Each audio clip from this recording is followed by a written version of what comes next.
Hello. Today I will be discussing three types of classic defense ammo out there for three classic guns. I'm not here to claim that these are the three choices that are best or most powerful and is the best thing out there on the market. There are a fountain of ammunition choices out there. On one side of the spectrum, we have people who advise getting the best kind of wildcat or hyper ammunition, as Paul Harrell calls it.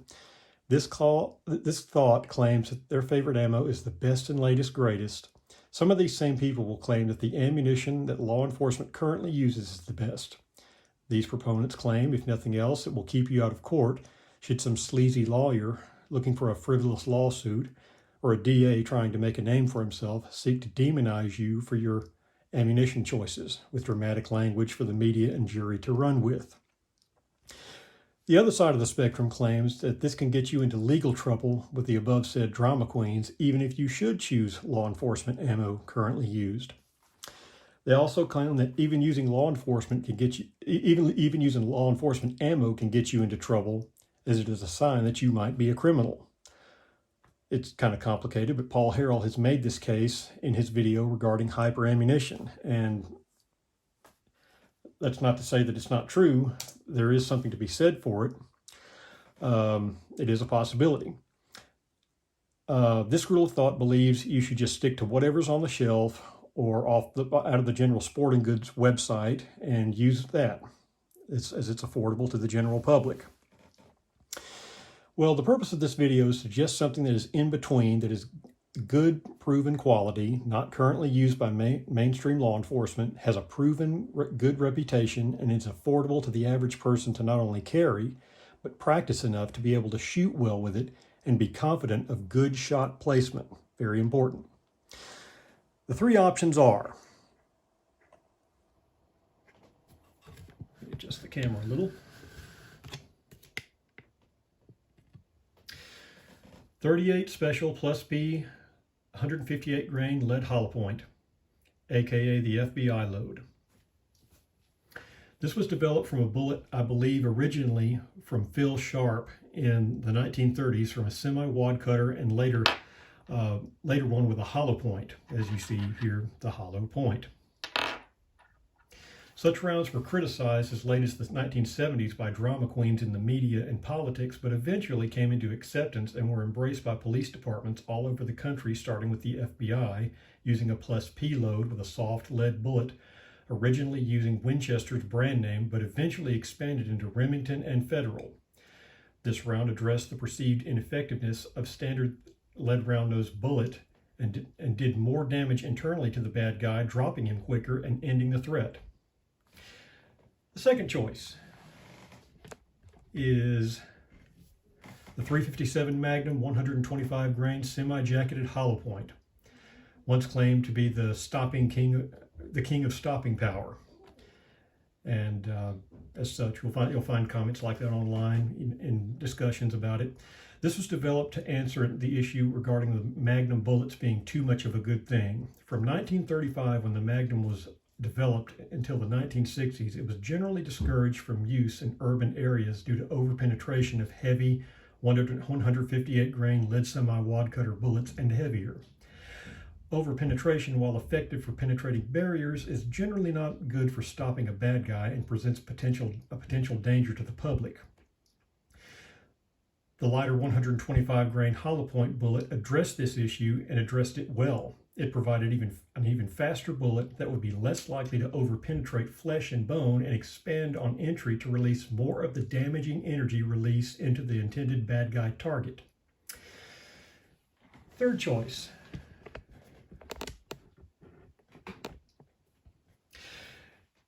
.9mm +P+, 115 grain jacketed hollow point, designated the 9BPLE, as seen on the box, by Federal.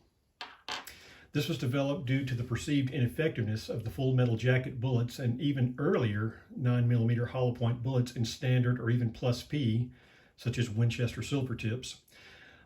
This round took the 9mm to the next level in the mid-1980s, making it an effective handgun round that would more likely drop a bad guy that was favored and was favored as a 9mm round as 9mm started gaining popularity among the United States over the next 20 years.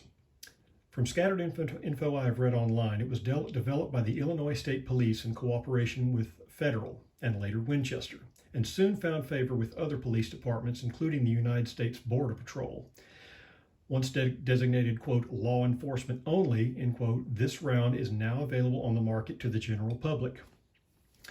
These rounds that were once popular among law enforcement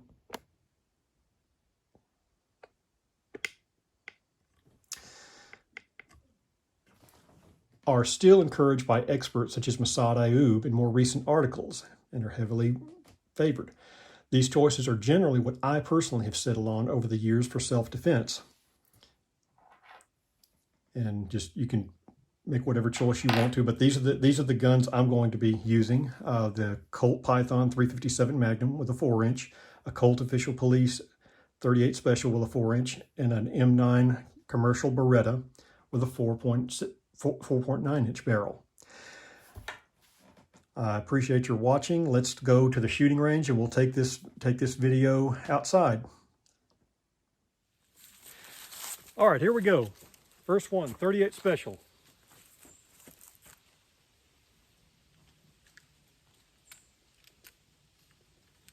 Lead hollow point, semi-wad cutter plus P.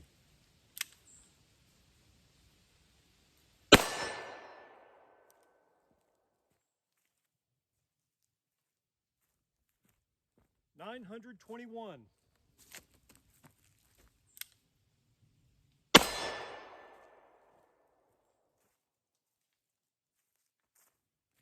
$921.5.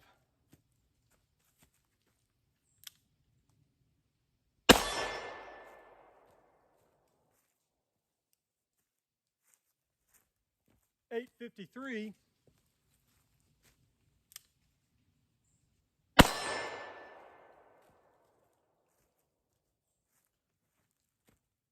$906.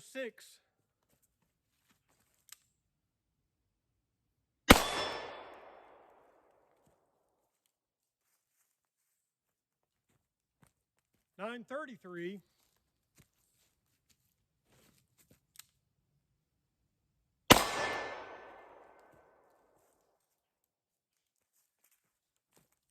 $920.6.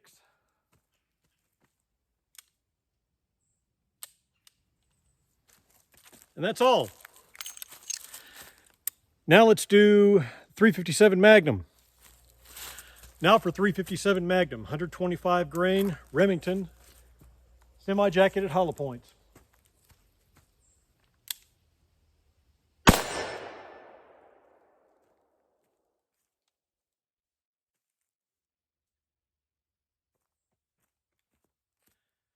$13.58.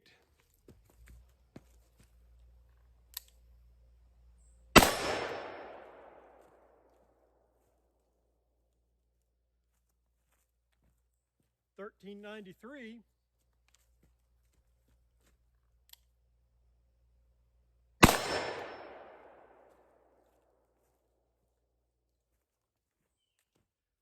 $13.85.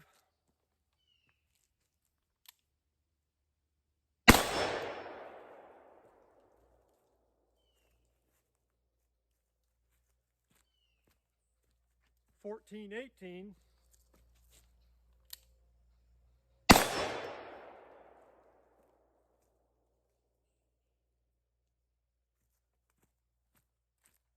$13.96.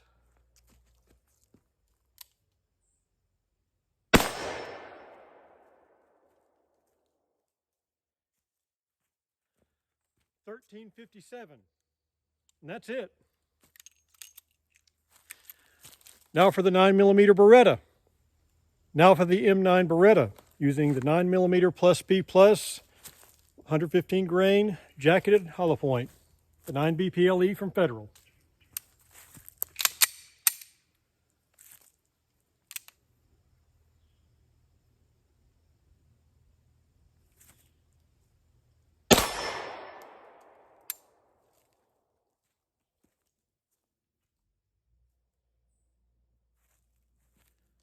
1278.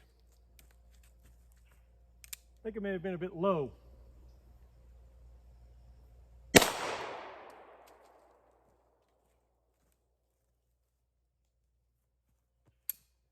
$12.97.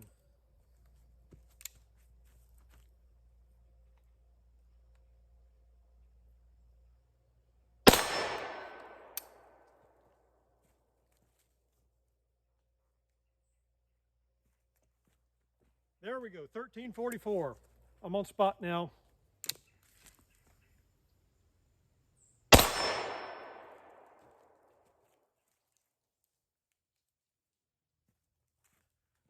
$13.01.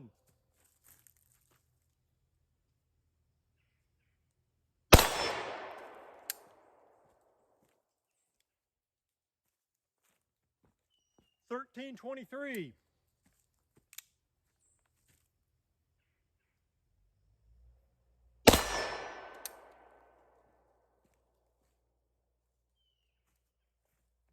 $12.71, little high.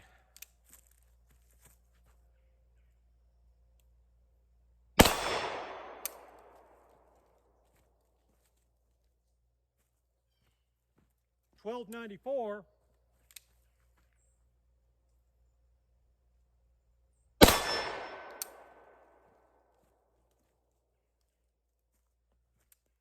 $12.90. I'm shooting Rolf again, man.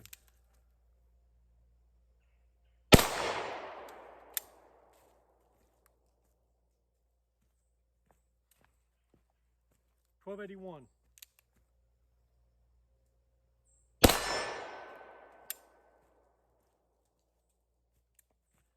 $13.02.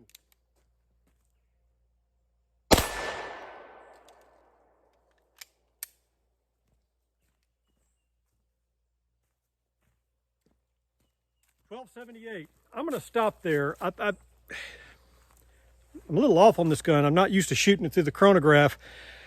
Typically, I've gotten velocities of 1340 more or less, and I got a couple of those, but I think I'm shooting a little high or a little low. But I'm just going to stop there and let it be what it is. And we may do some more later, but I'm not going to waste my ammunition doing this. But anyway, let's move on to the next thing. We're going to do targets now. Okay, here's what I've got. These are Halloween pumpkins, jack-o'-lanterns that are about to be wiped out. I've turned them to the side. I'm going to be shooting this way. The goal is to shoot so the bullet gets the full brunt of everything. Come in here. There's a water bag inside for it to go through. Come out here, hit this water bottle, and be caught by this wet towel. I need to wet these towels, by the way. I'm going to do that to give it a little more mass. But the same is true of each of these. And shooting is going to be, as you saw in the video in the house, from left to right. It's going to be 357 Magnum, 38 Special, 9mm. So keep that in mind. Let me set the camera up and we'll get started.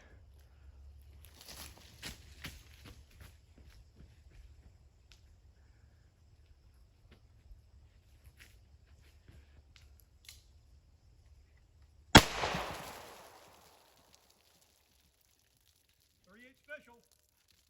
Now the 357 Magnum.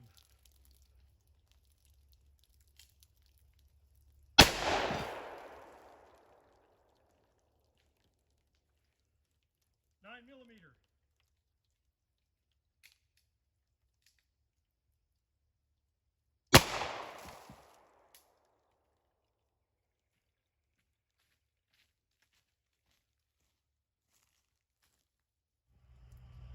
Okay, here's 38 Special.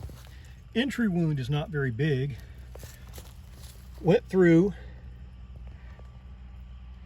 let's see, drained the water bottle a good deal, so it did hit the water bottle. It looks like it came out right there maybe, but I'm not sure. We're going to find the bullet in a minute. See, this is 9mm. Did this backwards. I shoot it in 30. But look at that. Look at that crack on the pumpkin shell going in. Got the water bag. It's slowly draining the water bottle. It's leaking little by little, coming out there. I have a hunch it stopped about right there, but I'm going to find out. Now 357 Magnum, that's a pretty good chunk right there. Look at that star in the fracture. It got the water bottle, nail it, blew the top off on all three of them. Hit the water bottle. It's either in the towel or out there somewhere, but we're going to find out in just a second. So just let's go from there. I'll find the bullets and we'll see what they look like. Okay, so here we go. Here's 38 Special. It was tucked inside the towel, just inside. Look at that. It made it through the water bottle as well as the pumpkin. Cut in there, even fractured the bottle there. Came out there, there's the exit wound. Got caught in the towel. But look at that mushroom. Really nice. And the velocities were pretty impressive too, I thought, out of this. Look at that, big chunk of lead. Pretty effective. And the 9mm. Interesting. We've seen the fracture in the shell. Came out the back here, but it did not make it through the water bottle. It went into the water bottle, but it did not make it out. Here's the bullet. Pretty much held together. That's a pretty big expanded bullet. Imagine what that's going to do to a human body. This piece of its lead and, well, that's the bullet. That's not part of the jacket, but that was found in the bottle with the rest of the bullet. This piece of the jacket peeled off and was found inside the pumpkin in the water bag. Now the 357 Magnum, I didn't want to take it out yet because I want you to see it. It went through the water bottle, and look, you can see it. There it is. It came right out, tore out of the bottle there. Here it is. Look at that. How about that? That's pretty impressive. Just imagine what all that's going to do to a human body. Now, I haven't viewed the up-close shots of this where it blows the tops off, because I was shooting from a distance way back there, and you were watching it right there from the camera. But I think this is pretty impressive. So these are three impressive rounds. 357 Magnum, 125 grain bullet. 38 Special, +P, lead hollow point, 158 grain. 115 grain. 9mm +P+, BPLE. All very well done. Oh boy. Well, I think it's pretty impressive. I got a mess to clean up, but I think those are great rounds. I mean, could you come up with a round that does even, quote, better? Probably so, maybe so. But the main point is to stop the bad guy, and all three of these have a proven track record. I'm a little disappointed in my performance, not the bullets, through the chronograph with the 9mm. I kept shooting up and down and throwing the readings off, putting it below 1300 for the most part, but you'll just have to take my word for it. I was putting it through the chronograph a couple of years ago, and I was consistently getting between 1310 and 1340-ish. I mean, it was pretty impressive, but but the results, I mean, that's pretty impressive. But Federal clocks those at, I think, 1,300 feet per second, and even with what I was doing, we were right in the ballpark there. So all in all, I think that this has been a lot of fun, and I've enjoyed it, and I hope you've enjoyed it too. And I hope this will benefit you in your ammo selection. If you have any questions or comments, or if you're law enforcement, I'd like to hear from you too. If you have any experience with these rounds, I'd like to hear your thoughts on it. The 357 Magnum performed very well. I do notice on the chronograph, it was lower, a little bit lower than what I was doing yesterday with my Hodgson 110 rounds that were reloads. They were well over 1,400 feet per second, up as high as 1,450. These were just right below 1,300. Right below 1,400 and 1,390. I'd have to go back and look, but it was below 1,400. So again, I believe the 357 Magnum has been downloaded over the years, but I think it could do better. I'd like to see Remington make it even better again, or in Federal and Winchester, but still does good. This is a pretty good selection. I thank you for watching. Y'all have a good rest of your weekend.